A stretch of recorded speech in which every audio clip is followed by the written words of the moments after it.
Well, hey there, everybody, and welcome to another episode of The Unlocked Show. I'm your host, Tracy Wilson, and it's my pleasure to be here with you guys today on, I'm going to say, a little dreary Wednesday morning here on the Gold Coast. We have had a huge amount of rain, and I'm hoping that the rain will stay away for our poor friends down in the southern states of, northern New South Wales and southern Queensland, because they have absolutely been hammered over the last couple of weeks. But needless to say, I'm excited about today's conversation because I have got the amazing David Fivecoat here with me today, and we're going to be talking all things grit. So for those of you who have set often lofty goals and then wondered, why the heck have I not been able to achieve those? What I want to find out from David today is, how do you do that? Let me tell you a little bit about him, because his background has certainly prepared him to move into the entrepreneurial and the corporate space, to be able to help people really find that grit within, to enable them to build the kind of momentum that you need to accomplish even your grittiest goals in life. So being someone who, 24 years in the US Army as a paratrooper, as well as serving on 4 combat tours throughout Iraq, Afghanistan, being a colonel in the US Army, now retired, and he's actually founded the consulting group Fivecoat Consulting Group. He now does a lot of blogging, he speaks, and he coaches gritty leaders on how to develop the gritty organizations, or how to develop the grit within us to enable us to achieve any goal that we set without petering out along the way. So I know that this conversation that we're going to have with him today is really going to be useful for you guys. It's going to be useful in the sense that he's going to give you some very practical steps and experiences that he's had over the years that have really helped him, and also all of the people that he has since coached since coming out of the Army, in how to accomplish any goal that they set. So welcome to the show, David. It's fantastic to have you here. Tracy, thank you for having me, and I'm excited to be on the show. I was lucky enough to visit both Brisbane and Sydney about 20 years ago, and really had a phenomenal time. Got to run all over Sydney and see the great things that they have there, and then took the train up to Brisbane, and really got to see a little bit of the coast there too. Oh, good. Well, you would have probably driven right past my home. So, fantastic that you've been here. It's changed somewhat over the last 20 years. Probably a heck of a lot more populated than it was way back then. But saying that, that's great that you've been here, you've seen, and this neck of the woods. So, tell us a little bit about your background, in particular, being a paratrooper, and how that experience of being in the Army has really, how you've taken that experience and then turned that into the thriving business that you've got today, where you're helping other entrepreneurs and business owners really find the grit within them. Yeah, Tracy. So, I grew up in a small farming community in Ohio, which is in the central part of the United States. And I loved reading about military history. I read about, and especially World War II, and I liked reading about both the Pacific theater and the European theater. And when it came time to apply to colleges, a natural fit for me was to apply to West Point, which is the United States Military Academy. I applied and got in, and decided to go, and then pursued a career in the U.S. Army for the next 24 years. I was lucky enough to attend the United States Army's Ranger School, which is the premier small unit leadership school. And we'll talk a little bit more about that, because it requires a lot of grit to be successful at, and to actually meet the standards which are demanding. And only about half the folks that attend this school actually graduate. And then went off and served in a variety of assignments throughout the United States Army, in both the 82nd Airborne Division, the 101st Airborne Division, and eventually culminated my career by leading the United States Army's Ranger School and Airborne School.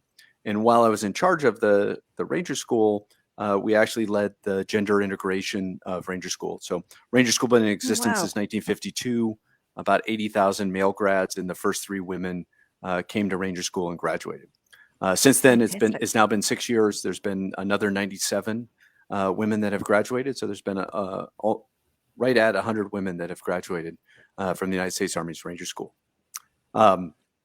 So That's after that awesome. career and that experience, and like you said in the intro, I did 3 trips to Iraq, including the invasion of Iraq, and then took a battalion to Afghanistan in 2010 and 11. And I know some of the Australian service members out there that might be listening to it did some time in Afghanistan. I think the special forces or the Special Air Hmm. Service from Australia did the invasion of Iraq as well.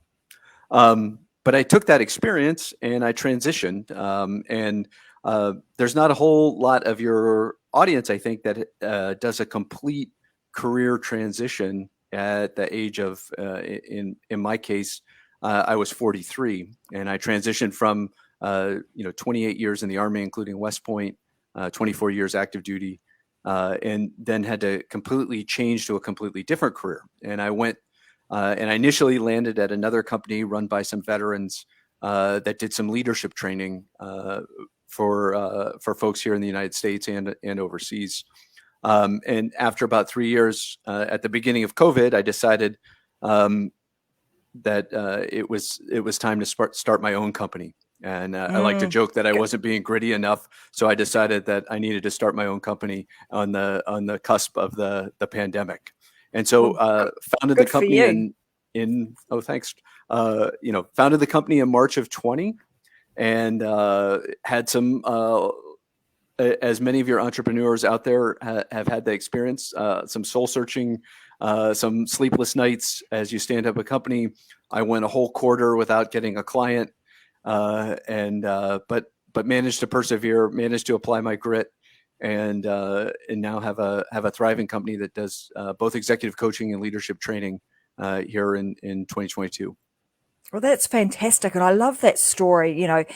Like you say, that, well, I think we think that there's not a lot of people that kind of get to our age and go, maybe I need to do this complete, 180 and do something completely different. But the number of entrepreneurs that I speak to, they kind of get to that period of their life and go, hang on a minute, I want to do something a little bit different. But, doing that in the middle of a pandemic, when all the noise and the conversations are, gosh, things are getting tough, it's not a good time to be starting a business or anything like that in that moment. And then for somebody like you to go, well, you know what, the heck, I've got to go, I set out to do this. It's something that I wanted to do. I want to make a real change in my life.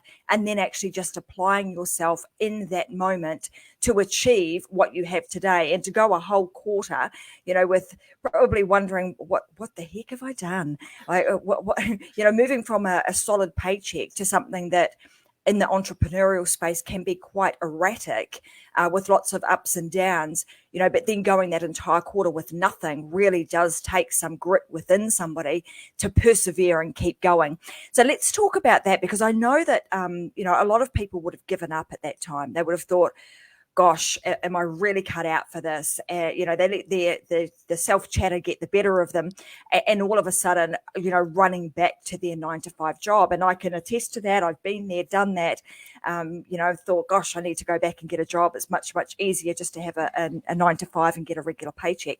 But what was it that you did during that time that just kept you moving forward? Yeah. So I've told lots of people, and I think your entrepreneurs and small business owners will get it. But despite my experiences in combat, the experience of standing up my own business and getting it going was actually a heck of a lot scarier.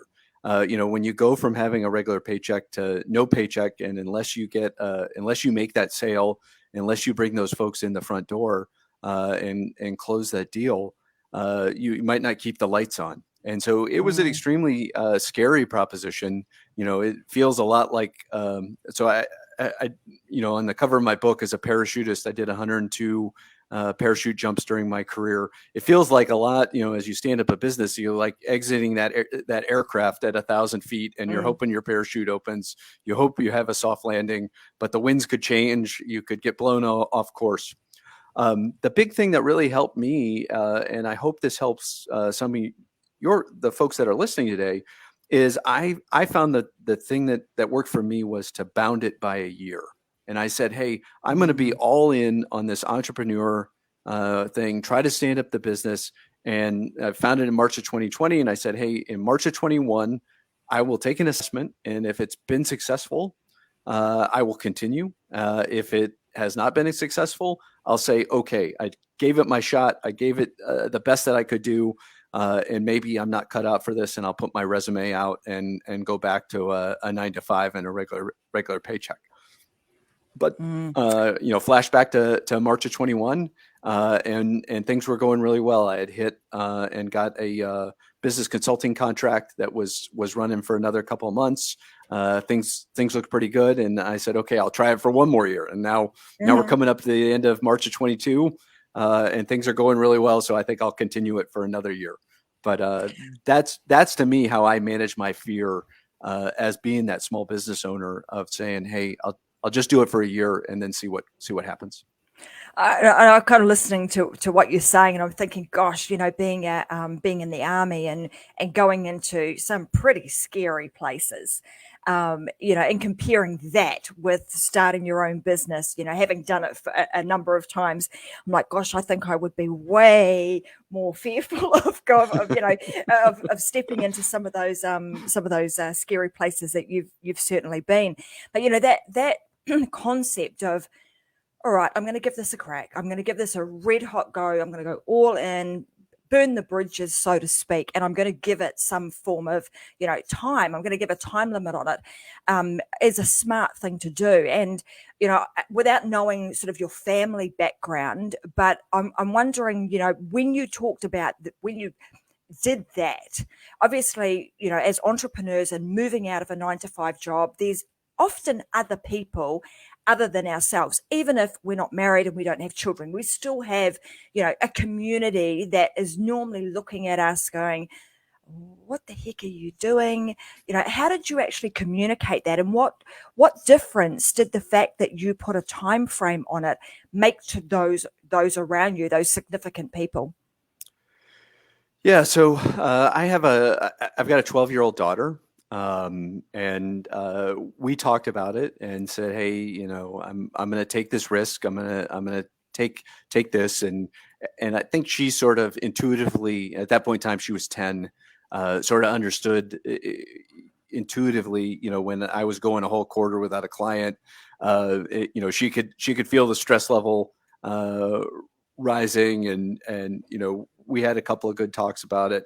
But eventually, as I came out of it, we also had a really good talk on, like, hey, there's one thing that, I talked to her and I said, hey, there's one thing that you've got to sort of acknowledge, that your father took a huge risk during this pandemic to start a company and get it going, and really, get it going from the ground up.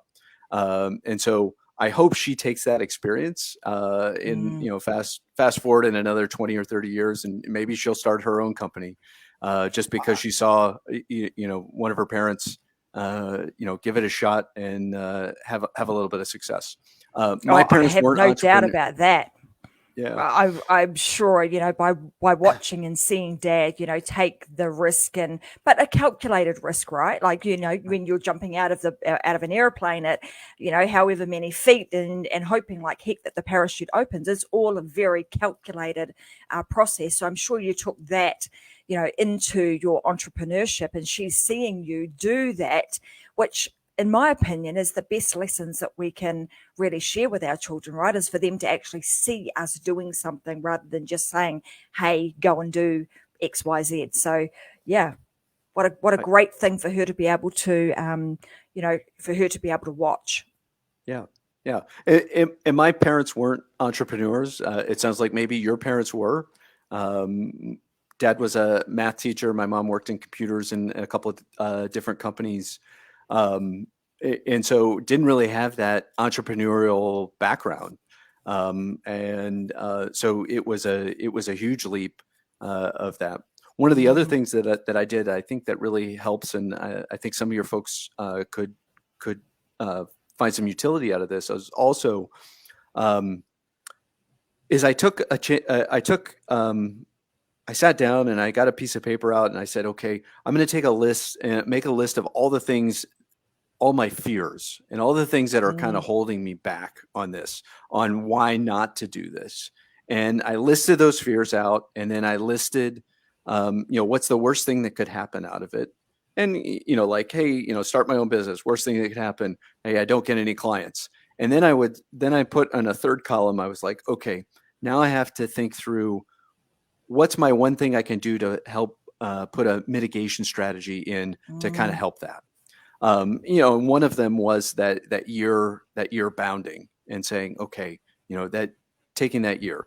Another thing that I took a sales class because I was uncertain that I was going to be able to make sales, and that was helpful to think about the sales process because I'd never done sales.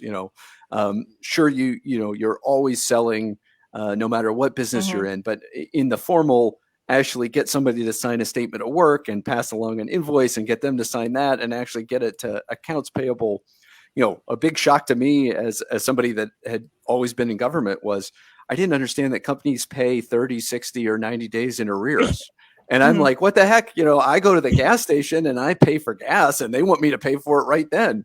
mhm. But they're not going to pay me for my work for 60 or 90 days. That's a big challenge. So that was another shock to the system. Well, that is and it's interesting because actually one of our viewers was asking, what do you do to manage your fears at that time? So that process of actually just taking some time to sit down and think about the worst case scenario, like what ifs, to get them off of the table, out of the way, and knowing that you have explored all of the different possibilities that could happen, but then actually putting in some form of risk mitigation plan to say, well, it doesn't really matter because I've got a you know again, I'm going to liken this to you jumping out of an aircraft or a helicopter, with a parachute. The parachute doesn't open. What do? You go to plan B. In your environment, you would always have a worst case scenario plan B, and it sounds as if you've certainly taken a lot of those experiences that you've had and have really adapted those into this world of entrepreneurship, which I think is fantastic. And that particular, it's interesting that you should talk about that whole, concept of thinking about the worst case scenario, because I had a client a couple of years ago that was just super stuck in her own world of, oh my God, this is going to happen. We're going to lose the business. We're going to do this and this and this. And she just kept layering on all these worst case scenario things. And then at the end of the day, we actually got her to go through that same exercise and said, well, what if that does happen? And she realized that actually it wasn't that bad. So when you figure out that, hey, the worst case scenario is actually not that bad. I'm not going to be walking into an ambush, and be like, how the heck am I going to get myself out of here? It's not that bad. So I love the fact that you've done that. The other thing that I'm really interested in is how do you, because there's a component of this where it requires us to manage not just the tangible things, writing stuff down, but how do you then on a daily basis manage your mindset? How do you continue to do that, to continue to build that momentum? Yeah. So one of the things that I took out of the Army was organization and sort of task focus. And so I took that same approach to building the business. I put together a year plan. In retrospect, the 20 plan was too detailed, and so the 21 plan was less detailed. And then every week, I sort of split my work. I'm a one person show. I've got a couple of subcontractors that help me out if I get too much work, but I'm a one person show, and so I have a quadrant of stuff that I work on marketing, a quadrant Mm-hmm. of stuff that I work as sort of the current business that I've got. I've got sales that I'm also working, and then I have sort of accounting and other stuff. You have to, as the one person shop, you've got to chase those companies that haven't paid you yet and see, hey, when are you Mm-hmm. guys going to actually send that payment that for that work that we did. And so each week I create a master list of stuff that has to sort of happen that week. And then every day I create a daily list of things that I've got to do. And I try to knock a couple things off every day and try to move the business forward that way.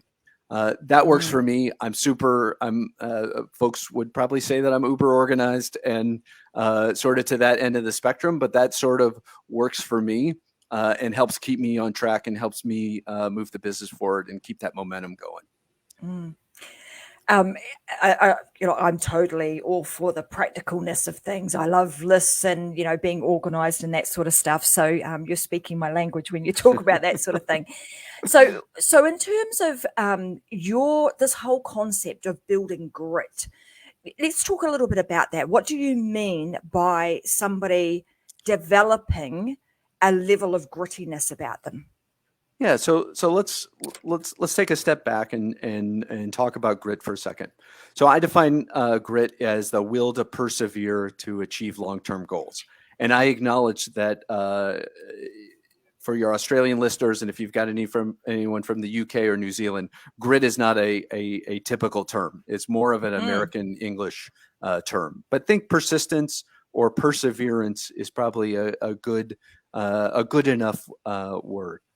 And it's that sort of skill in habit that helps you accomplish those long-term goals. And for some people, it may be graduating from high school, others graduating from college, and others, standing up a business, whatever that long-term goal is. And I had a lot of them, and I had to apply grit. And I'll talk a little bit about applying grit in combat because. So I deployed to Iraq in 2007 and 2008. It was part of the surge. It was a 15-month deployment. And I was the operations officer for a 3,500 person organization. And the operations officer is that person that coordinates and synchronizes all current operations and then also current plans and synchronizes all of the long range plans. And so there was a lot of work, and it was really a 6.5 day a week kind of job. About 18 hours a day. The couple of highlights were getting an hour or two to go do some physical fitness and going to the meals with some of our colleagues. But it was hard work. And then you really had to sort of knuckle down and really sort of figure out what was our long-term goals, where were we trying to go, and then have that perseverance to get there. And then when the inevitable sort of short-term stuff came up, you had to have the discipline to deal with that and deal with that effectively, and then get yourself back on the path when, in our case, the enemy, the Al-Qaeda fighters that were operating in the Sunni area or the fighters that were operating in the Shia area inevitably would throw a wrench into the plans because they had other ideas on how things were supposed to go. And so when those wrenches inevitably came, you dealt with it, and then you tried to move the organization on to its longer term goals.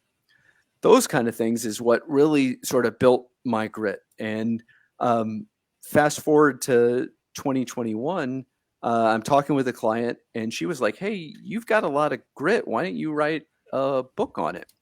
And I had read, as you may have, Tracy, I don't know if you've read Angela Duckworth's book on grit. She's a psychology professor at the University of Pennsylvania here in the United States. She's got a huge TED Talk on it and wrote a great book on grit. And Angela does a phenomenal job of describing what grit is, who's got it, who doesn't, how you test for it. But I thought she fell a little bit short in developing a process for how you build your own personal grit. And for the entrepreneurs out there, I know you guys have a lot of grit, but there are some ideas that you can take and make your grit even better. And so I think grit is combined of 6 different things. The first one is purpose. The second one is goal setting. And we talked a little bit about that a second ago. Perseverance. Resilience, you have to be able to bounce back from the inevitable setback. Courage, and we talked a lot about that already, the courage, which is really dealing with your fears, managing your fears, because those are the things that inevitably hold us back. I don't know about you, but I find myself sometimes, I procrastinate when sometimes I don't break a task down big into small enough chunks. It seems too daunting, it seems too big. You don't tackle those things. And so that's, to me, is how I manifest that fear in the business world. And then lastly, you got to figure out where your motivation's coming from. Some folks have it internally, and other folks need external motivation to help them achieve these long-term goals. Mm-hmm. I want to ask a question about that motivation. So for you, being internal or external for you, and how do you use that to, like, how do you actually create the motivation, whether it's internal or external? Yeah. So I have both. I have I'll tell you, this is more from my athletic side. So I'm a big cyclist, as you can see from behind me. We can see, and people are saying, "Hey, I can see you've got some awesome bikes there. You're a mountain biker. I see the Specialized bikes behind you. Nice." Yeah. So I'm a big cyclist, and I have a friend. If any of your listeners are on Zwift, which is it's a virtual world where you can ride on a smart trainer against other folks, and it's there's different badges that you win for riding different routes. And I have this friend that is a huge trash talker, and he actually has ridden and gotten 142 badges. I'm at 136 badges, and so that's one of those sort of extrinsic kind of things that drives me. But with the business, a lot of it is internal motivation. Part of it is that desire to provide for the family, to provide a comfortable lifestyle, and also for me, it's to help people with my executive coaching aspects of the business. I was surprised at how much reward I got out of working with these executives and being able to provide them new ideas, different approaches to how to deal with problems and tackle these things. And so that intrinsic piece, I think, is more powerful than the external stuff. But the external stuff is some people may count dollars, some people may count sales. Some people may count it, products shipped if they're in a product kind of business. But for me, it's that intrinsic piece that, hey, I want to make this thing successful. I want to be successful as I possibly can be. And then also that ability to help folks learn and grow, develop their grit, and accomplish their goals. And so how do you take that kind of concept of, developing our own internal or personal grittiness, and then applying that to, say, a leader that then can disseminate that down to their team? Like, what are some of the processes or steps that you would take that would actually help a leader develop that within their team?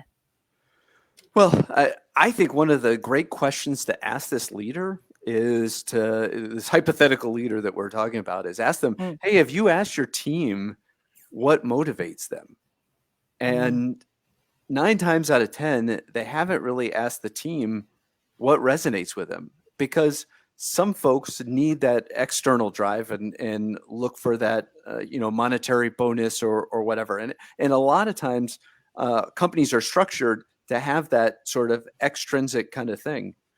But I think if you really asked your team and really dug down into it, a lot of it is the intrinsic things that are there. Hey, they're trying to not let down the other people that are on the team, or they're trying to help the company be as successful as possible, or they want to be part of something that's bigger than themselves, like being part of this company. And I think that's really the first step for the leader is, have you really talked to your team and figured out what their motivation is? Because a lot of times the leader defaults to whatever drives them. And they may be hey, I need to get that bonus, I need to get that stock options kind of person. And they think everybody else in the team is driven that same way. But I think when they ask the question, they're sometimes a little bit surprised by the answers.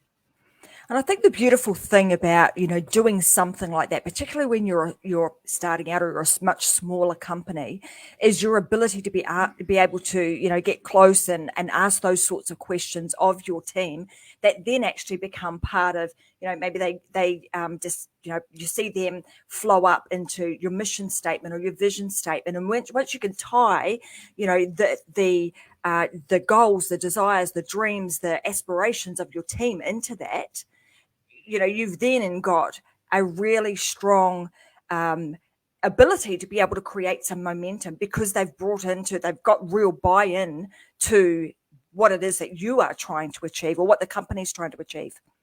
Right. And even a bigger part of it is it can really influence the culture of these small teams, as they grow into a larger organization, these folks that are in at the ground level, or, the first 10 employees, can really influence the culture of that organization, and can really set the tone for the next 10 years of that organization, and how they recognize people, and how folks are motivated to be successful and help the team achieve its goals.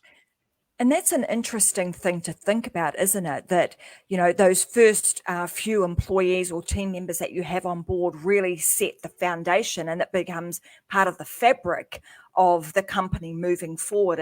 And sometimes, if, starting out, if you're not really thinking about that, I would say it's one of those moments where we need to think really carefully and put a lot of attention to that time, where often entrepreneurs don't always do that. It's like, okay, who of my friends and family could help me out with this right now?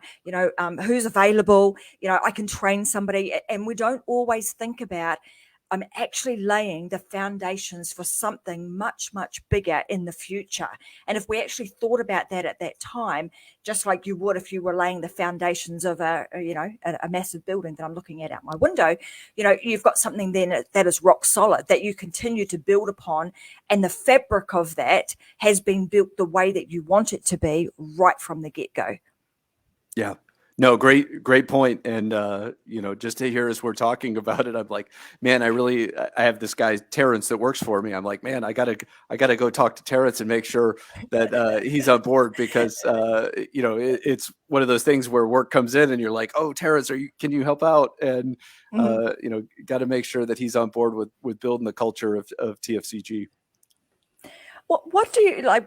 I mean, again, this is just, I want to go back to sort of this, this whole concept of like building the grit. Mm-hmm. But in building that, and things don't always go right when we're building our own business, or you're an entrepreneur and you're starting out and you're doing new things, and you're putting time frames on stuff.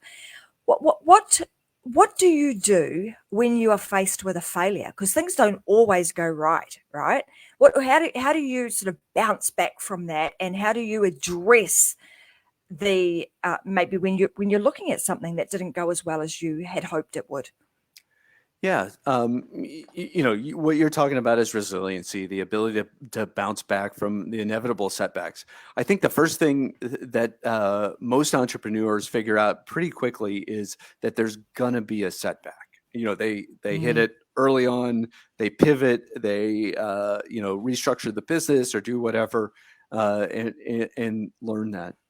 One of the biggest things I think for individuals, especially the leaders of a company, is to make sure that they're taking care of themselves. For me, at least, as I look back over my last 30 years of working, making sure that I'm getting the number one thing, of course, is making sure that you're getting enough sleep. And because if you're not getting enough sleep, you're not going to make the best decisions when you're under stress or outside pressure. Making sure that you're eating right, and making sure that you're getting some physical fitness in, making sure that you're taking a few minutes to reflect, or mindfulness, or meditation, whatever is your kind of thing to sharpen your mind. But those things, I think, help us as people to handle those inevitable setbacks better. It's not a magic, it's not a magic pill. But as I think, as you look back to your experience standing up businesses, I'm sure when you were strung out on 4 or 5 hours of sleep multiple nights in a row, you didn't handle that setback really well. You snap at people. I know I did. I know I still do. And so I work hard at trying to make sure I'm getting somewhere between 7 and 8 hours of sleep a night. I know that's not the entrepreneur hustle thing that everybody else is out there talking about. But I think that's where you really set yourself up for success, to handle these setbacks and handle these little obstacles that are going to happen when you're trying to start something from scratch. Absolutely, and that's great advice. And you're right. Often people are talking about, you've got to hustle, hustle and grind and do whatever you can. And if it means that you've got to do all-nighters, then that's what you do. Do whatever it takes type mentality. And as in your conversation today, it's one of those things that we do need to take care of ourselves, because if you don't, that will be not very long lived. You can only do that for so long, and then all of a sudden you're not able to handle things as well as you would like to. The other thing I want to talk about is this concept of building courage. So let's talk about, in your mind, what is courage, and how does one develop that? Because often we find that there's some amazing people out there, and I talk to a lot of people about, hey, starting your own show, because that's one of the things that myself and my business partner Vicky Helm do. We actually help people take their message and create their own live shows. But often we get from people, I'm too afraid to do that, I'm scared to do it. And even in the army, that takes a lot of courage to be able to do a lot of the things that are required of you to be able to see a mission through. How do you go about developing courage in yourself, and also helping other people around you develop the level of courage that they need to step outside their comfort zone? Yeah, so let's talk about a second about how the Army deals with that, with parachuting. The United States Army uses really a series of rituals, and also the power of the group to handle the fear of actually jumping out of a plane at 1,000 feet. And so the first thing that you do is you learn a whole series of rehearsals that have to happen before any time that you get any time that you exit an aircraft. And that includes learning, practicing how to fall down, practicing everything that's going to happen in the air, practicing sitting in the aircraft.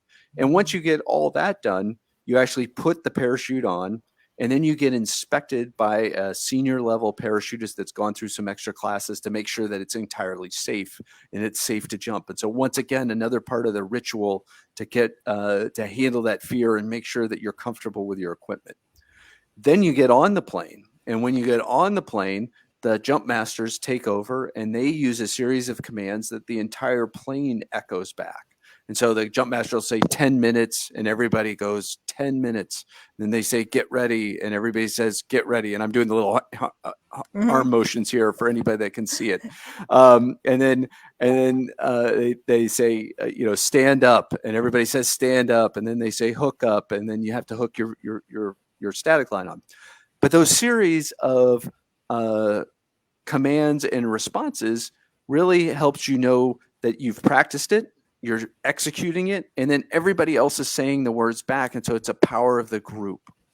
Now that doesn't work very well when you're standing up your own business. And I like to joke that, when I started my own business, I said, all right, 10 minutes. And I looked around my office, and my dog kind of looked at me strangely. And I said, get ready. And she kind of got excited because she thought that meant I was going to give her a treat. But it didn't help me manage my fears any better. And that's really what I consider courage. And we talked about a few of those things earlier here in the show. That idea of listing your fears and listing the mitigation, listing your fears, listing the worst thing that'll happen, and then the mitigation strategy that you're going to do it. And for instance, one of the ones that I had was like, okay, what happens if I don't make any money? And I did the math, and I'm like, okay, I'm probably out some savings on this year. I did my math, and I figured it was going to be somewhere between $50,000 and $70,000 if I wasn't successful. And I was like, okay, that's the worst that's going to happen, right? I track my money. I make sure that I don't inject more than that into the business. That's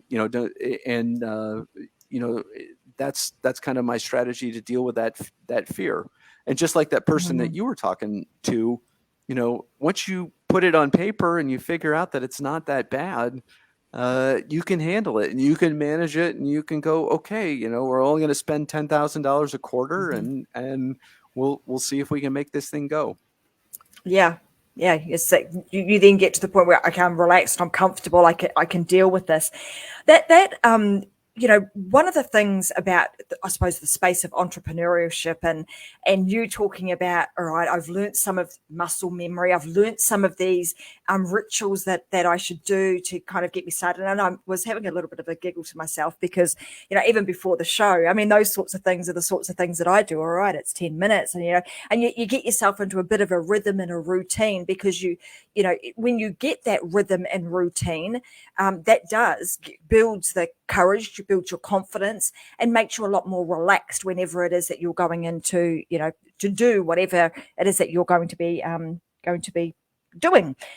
But in terms of, that for an entrepreneur and somebody who's doing it on their own and maybe not having a team around them, a couple of things I just wanted to just give inject a bit of advice here, which is, one is that piece that David was talking about, often just practicing behind the scenes, in the mirror, on your own, doing the stuff that you are going to be doing just in private so that you get comfortable with it and you build up, I'm going to say, some form of muscle memory that your body says, it's actually okay. I've been there. I've done this before and it didn't kill me. So, I'm going to be okay with it.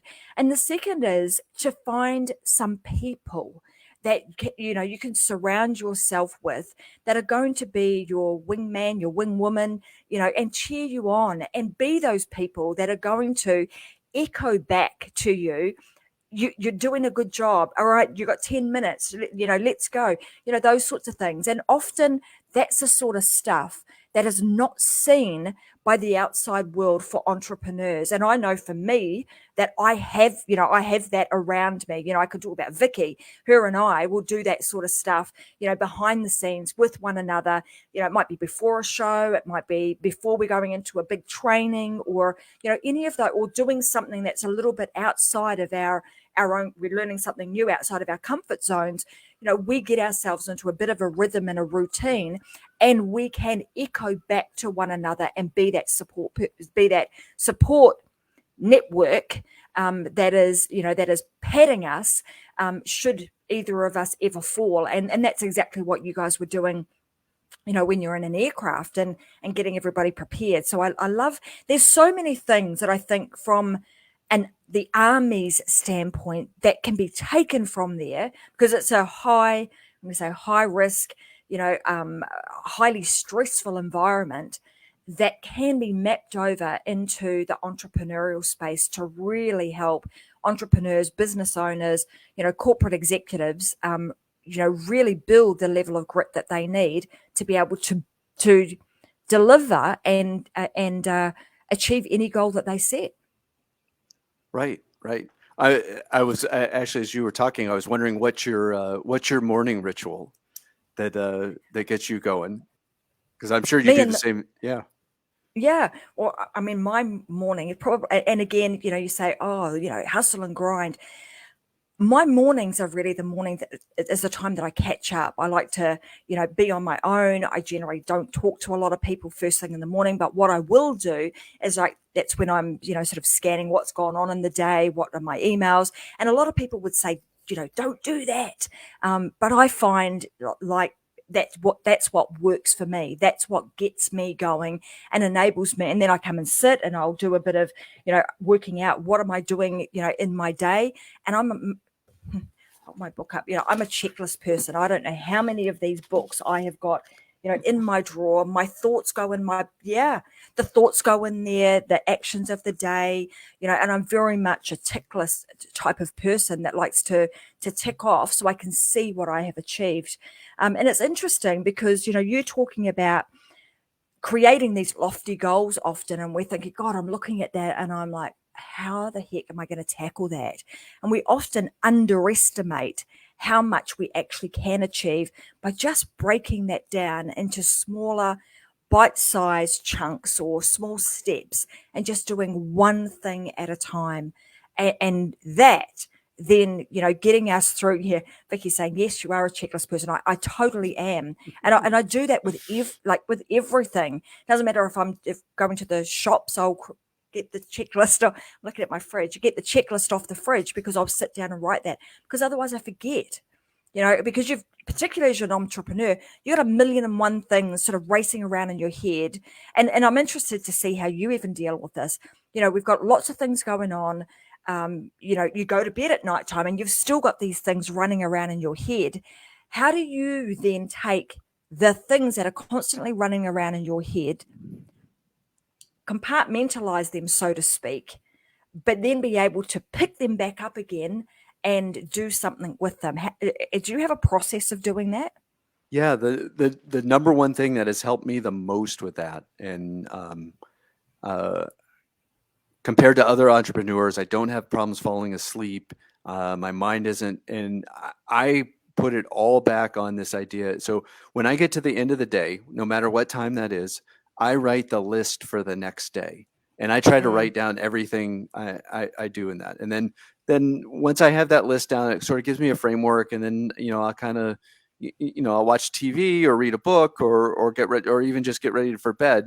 And occasionally another idea or two will pop in, but as long as I go write that idea down, I'm good. And Yeah. when I get up the next morning, that list is there, and I'm ready to go, and I'm going to try to tackle some of them. I may not get to all of them, but I'll get to some of them. I do want to jump on a little bit about what you said about goal setting, and two things that I talk to both other entrepreneurs about and also the executives that I coach. So the first thing is breaking down the big goals into small goals, and you talked about that. But that really, as I watch myself continue to work, and I watch these executives work, breaking that goal down into smaller sub-steps makes it manageable, and makes it not as daunting. And then the second and two other things. The second most important thing is to actually put those goals or sub-steps on the calendar. Because if you don't take that second step and take it from that piece of paper and actually carve out time on the calendar to actually do it, it's probably not going to happen, because it's going to get overwhelmed by answering emails or making phone calls or working on your webpage or whatever that you've got going. And those two things really are the biggest things that I think hold folks back from goal setting. And then the third and last one is this idea is you also have to be intellectually honest with yourself about what's got to come off the calendar in order to accomplish that goal. Because most of these gritty goals that people are laying out are huge, and folks will be like, "Oh, I'm just going to work harder." And I'm like, "All right, you're fooling yourself. You've got this huge goal to turn around your business or increase profit margins by 100% with some of these executives that I'm working with, and yet you're not willing to take anything off the calendar to carve out that time for this new thing that's going to happen." Because I know you're busy, Tracy. I'm busy. There's no way that I can take on a big project without figuring out what's got to come off the project or off the current calendar to make space for that to happen. And that's a really, really good point of, you can't just keep loading on more and more and more and more. And often, as you pointed out today, business owners, entrepreneurs say, yeah, just load it on. We can handle that next thing and that next thing and that next thing. And all that happens then is you end up being burnt out. One of the skills, I think, that comes with, being a business owner and entrepreneur is that ability to be able to say no to things, be able to go, okay, well, this is the path that I'm on. I become laser focused. I'm going to have the grit and determination to get there, but to get there, I have to carve out some time and some, capacity, space, whatever it is, to actually achieve that. Because if you don't, more than likely you're going to fall short, because you've set yourself up for failure. Right. There's only 24 hours in the day, right? And Yeah. so that, like you said, the ability to say no is challenging, because there's going to be a lot of opportunities that come at you as an entrepreneur that you might not have thought about. And you've got to decide, hey, is that, does that sort of resonate with my core business? Does that sort of complement it? Is that a pivot? And then sometimes there's things that folks throw at you that are completely out in left field that I've had to say, hey, that sounds like a great idea, but that's really not something that I think I can help you with because I don't have the time or bandwidth to deal with it. Mm. Well, I want to, what a great conversation we've had today about, building that personal grit. And I want to let everybody know, I mean, as you heard David talking, he mentioned that he had written a book. And if you look very carefully, you'll see it right behind him, very perfectly placed on the bookshelf back there, grit. You're the first person to pick up on that, Tracy. So congratulations. Oh, there you go. All right. Well, I can see it. It's absolutely right there. So I just want to let everybody know where they can go if you would like to get a copy of David's book. So you can head on over to, let me just pop it up on the screen. So www.thefivecoatconsultinggroup.com/books. If you head on over there, you can get a ebook or the physical copy of David's book. And don't forget, when you do get his book and you read it, given that, being an author and Vicky and I writing a number of books together, people writing reviews is very, very important and extremely helpful. So if you have an opportunity to get a copy of his book and you read it and you love it, please make sure that you also head on back to Amazon and you give David the review that he deserves. And secondly, if you want to learn more about David and what he actually does, you can also head on over. Let me just hide this one. You can head on over to fivecoatconsultinggroup.com. Do you just want to tell us, what sort of clientele would normally come to you, David? So if who is your ideal client? Yeah, so a couple of different clients. So for executive coaching, I tend to work with executives in established businesses, whether it's Fortune 500 or privately owned companies. But usually they have a significant amount of direct reports and a significant line of business that they have to deal with. Those are the folks that I've had the most success with and really have enjoyed. I've also worked with a couple of folks in startups that are still in their Series D round, and that's been enjoyable too, as they grapple with a completely different set of problems from the folks that are in the established business. And then also I do some talks with groups. Either I do a talk on grit, either developing personal grit or developing organizational grit. And then I've done some stuff that I've taken from the Army where I help folks build a planning SOP and facilitate them using that planning and decision-making SOP to make business decisions. And then also I've done some work helping folks do an after-action review, which is a military debrief or post-mortem from a project. It's a great way to get folks to talk, build a culture that's in an inclusive culture where folks' voices are heard, and gets folks to acknowledge what they did right and what they could do better the next time the business has that same kind of project. Well, I love that. Well, there you go, guys. So if any of you are in that space and you need some assistance from David, head on over to fivecoatconsultinggroup.com and connect with David, and you can continue to have this conversation. So I want to say thanks very much for being here today. I want to ask you one question before we do wrap up today's conversation, and that is, I want to know what, if you could turn back time. Let's go back to maybe when you're in your teens.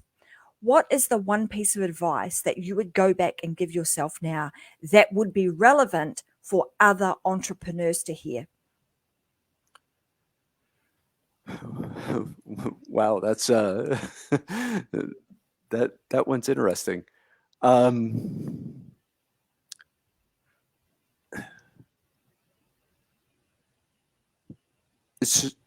So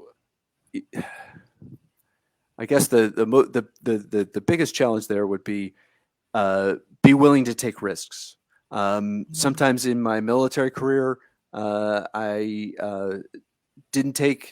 took risks in combat, but as far as career progression, I didn't take some risks that perhaps maybe I should have. Now looking back on the career, where I might have done some things like I tell my daughter, we never got stationed at any of the good places. We never got to go to Hawaii. We never. DC was nice, but we didn't get it at any of the garden spots that the Army has, or Germany or Italy or any place like that. And so take some risks, take more risks, and it's okay that you can become an entrepreneur when you're 49, because that's when I founded my business. And it's never too late to start, and take that risk, and deal with your fears, and take that leap and become an entrepreneur. Well, I love that. And thank you. That leads right into, the whole philosophy of the Unlocked show, and that is to live your life unlocked with nothing holding you back, experiencing, everything you possibly can in this lifetime.